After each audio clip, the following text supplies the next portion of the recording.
La historia de Nostradamus, el profeta del misterio, Michel de Notre Dame, conocido en el mundo como Nostradamus, nació el 14 de diciembre de 1503 en Saint-Rémy-de-Provence, en el sur de Francia. Pertenecía a una familia de ascendencia judía que se había convertido al cristianismo para evitar la persecución religiosa. Desde pequeño, Michel demostró una gran inteligencia y curiosidad por el mundo que lo rodeaba. Su abuelo, quien también era médico y astrónomo, fue quien lo introdujo en el estudio de las matemáticas, astrología y lenguas clásicas. A los 14 años, Michel ingresó a la Universidad de Aviñón, donde estudió artes, lógica, gramática y retórica. Sin embargo, su formación se vio interrumpida por una epidemia de peste bubónica que lo obligó a regresar a casa. Posteriormente, se matriculó en la Universidad de Montpellier para estudiar medicina, donde se convirtió oficialmente en médico.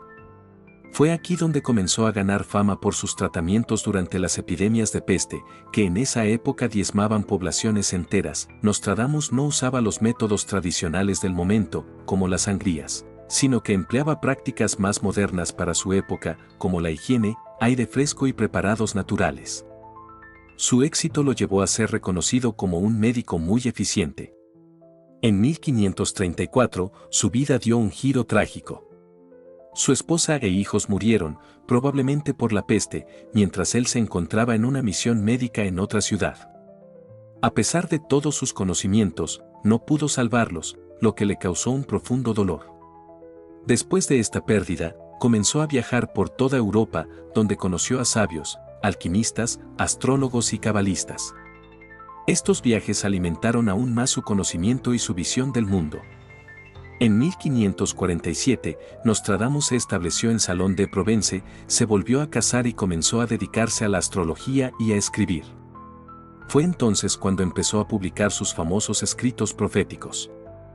En 1555 publicó Les Prophéties, Las Profecías, una colección de centurias, series de 100 cuartetas escritas en verso, en las que predecía eventos futuros. Sus escritos eran oscuros, simbólicos y abiertos a múltiples interpretaciones.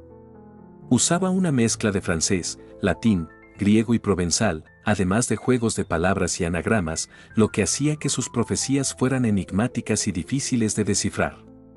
El éxito de sus profecías lo llevó a ser convocado por la reina Catalina de Médici, esposa del rey Enrique II de Francia. Ella estaba intrigada por sus predicciones y le pidió que hiciera horóscopos para sus hijos. Fue entonces cuando supuestamente predijo la muerte del rey Enrique II, quien falleció trágicamente en un torneo, como Nostradamus había anticipado en una de sus cuartetas: el león joven al viejo vencerá, en campo bélico con singular duelo, en jaula de oro le sacará los ojos, 2 heridas una, luego muerte cruel. Esta cuarteta fue interpretada como una predicción de la muerte del rey, que murió por una herida en el ojo durante un duelo con lanza. Desde entonces, la reputación de Nostradamus como profeta se consolidó. A lo largo de los siglos, muchos han afirmado que Nostradamus predijo la Revolución Francesa, el ascenso de Napoleón Bonaparte, la llegada de Hitler al poder, la Segunda Guerra Mundial, el asesinato de John F. Kennedy, el atentado a las Torres Gemelas en 2001, catástrofes naturales, epidemias y más. Sin embargo, sus predicciones son tan ambiguas que pueden aplicarse a muchos eventos diferentes, lo que ha generado tanto admiración como escepticismo. Nostradamus murió el 2 de julio de 1566, a los 62 años. Según la leyenda, también predijo su propia muerte. Se dice que la noche anterior le dijo a su secretario: no me verás vivo al amanecer, y efectivamente fue encontrado muerto en su cama al día siguiente. Fue enterrado de pie en la iglesia de los franciscanos de Salón, y durante la Revolución Francesa su tumba fue profanada por soldados que querían robarle objetos mágicos o místicos. Se cuenta que uno de ellos, al abrir la tumba, vio una medalla con la fecha exacta del año en que la abrirían. Hoy, Nostradamus sigue siendo un personaje rodeado de misterio. Sus libros aún se venden en todo el mundo, y cada vez que ocurre una gran tragedia o suceso, muchos buscan en sus cuartetas una explicación o una señal. Ha sido tema de documentales, libros, películas y teorías conspirativas. Para algunos, fue un genio adelantado a su tiempo, para otros, solo un escritor talentoso con gran intuición. Lo cierto es que su legado ha perdurado durante más de 400 años, y su nombre sigue despertando curiosidad, misterio y debate. Nostradamus es una de las figuras más enigmáticas y fascinantes de la historia moderna. Su vida, envuelta en misterio y superstición, ha sido objeto de múltiples estudios, interpretaciones y debates a lo largo de los siglos. Su fama no se debe solamente a su labor como médico, ni a su profundo conocimiento en astrología, sino especialmente a su obra Les Prophéties, una serie de centurias escritas en forma de cuartetas poéticas que, según muchos, predicen eventos significativos del futuro. El fenómeno de Nostradamus ha trascendido generaciones y culturas, generando tanto admiración como escepticismo. El análisis de su obra implica enfrentarse a un entramado complejo de simbolismo, lenguaje enigmático y estructuras literarias deliberadamente oscuras, diseñadas para evadir la persecución inquisitorial de su tiempo, pero también para proteger el verdadero significado de sus visiones. Michel de Notre Dame nació en un contexto histórico convulso. Europa estaba sumida en tensiones religiosas, guerras, epidemias devastadoras y profundos cambios sociales y científicos. Fue testigo directo del azote de la peste, del fanatismo religioso y de la inestabilidad política de la Francia renacentista. Esto influenció profundamente su visión del mundo y su percepción del futuro. Nostradamus no solo fue un observador de su tiempo, sino un hombre que absorbió el caos de su época y lo transformó en un conjunto de escritos proféticos que reflejan tanto el terror como la esperanza humana. Lejos de ser un simple adivino, era un intelectual multifacético que combinaba conocimientos médicos, filosóficos, astronómicos y esotéricos. Este cruce de saberes es lo que le permitió construir una obra que sigue resonando incluso en la actualidad. La verdadera naturaleza de sus profecías ha sido siempre motivo de controversia. Sus cuartetas están cargadas de imágenes simbólicas, juegos de palabras, referencias históricas y mitológicas, además de estar escritas en una mezcla de idiomas que hacen su interpretación extremadamente difícil. No hay fechas exactas ni lugares precisos, lo que da lugar a múltiples lecturas. Esta ambigüedad es una de las razones por las que tantos intérpretes han encontrado supuestas correspondencias entre sus escritos y eventos como la Revolución Francesa, las dos guerras mundiales, la caída de las Torres Gemelas o incluso pandemias contemporáneas.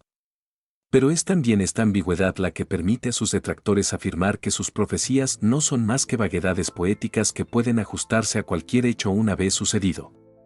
A pesar de ello, el magnetismo de Nostradamus persiste, alimentado por la necesidad humana de encontrar sentido en el caos, de creer en un orden oculto en medio de la incertidumbre. El análisis de su estilo revela un hombre profundamente influenciado por la astrología y la alquimia, disciplinas consideradas pseudocientíficas hoy en día, pero que en el siglo XVI eran vistas como saberes profundos y respetados. La astrología, para Nostradamus, no era una herramienta para el entretenimiento, sino una ciencia sagrada que le permitía observar los patrones cósmicos y anticipar sus consecuencias en la Tierra. Sus conocimientos de los astros, combinados con la numerología y la cábala, le proporcionaban una lente a través de la cual interpretaba el devenir histórico como un ciclo eterno de ascensos y caídas. De este modo, sus cuartetas pueden leerse como una síntesis poética de una cosmovisión que combina fatalismo, espiritualidad y sabiduría antigua. Incluso aquellos que lo consideran un fraude deben admitir la habilidad literaria, la erudición y la profundidad simbólica de sus escritos, que han sobrevivido el paso del tiempo y siguen siendo estudiados, publicados y debatidos en pleno siglo XXI. Otro aspecto digno de análisis es el carácter psicológico y casi místico de Nostradamus. Muchos relatos cuentan que caía en estados de trance mientras escribía sus profecías, guiado por visiones intensas o sueños reveladores. Algunos lo ven como un iluminado, un visionario tocado por una especie de clarividencia. Otros lo explican como un hombre sensible y dotado de gran intuición, capaz de prever ciertas dinámicas sociales y políticas a largo plazo gracias a su aguda observación del presente. Es posible que sus profecías no sean predicciones en sentido estricto, sino advertencias disfrazadas de poesía, metáforas destinadas a hacer reflexionar sobre el destino humano y los peligros del poder, la ambición y la intolerancia. La figura de Nostradamus, entonces, puede entenderse también como la de un sabio que buscaba despertar una conciencia colectiva a través del lenguaje velado, Más que la de un adivino que pretendía describir el futuro con precisión matemática, el legado de Nostradamus es, sin duda, ambiguo y cargado de controversia. Su figura ha sido reinterpretada por cada generación, desde los monarcas europeos que veían en él un oráculo, hasta los movimientos esotéricos del siglo XIX, los ocultistas del siglo XX y los teóricos de la conspiración del siglo XXI. Su imagen ha sido explotada por la cultura popular, por los medios de comunicación, por escritores de ciencia ficción y hasta por creadores de contenido digital. Y aún así, más allá del mito y del espectáculo, queda la esencia de un hombre que supo capturar el temor.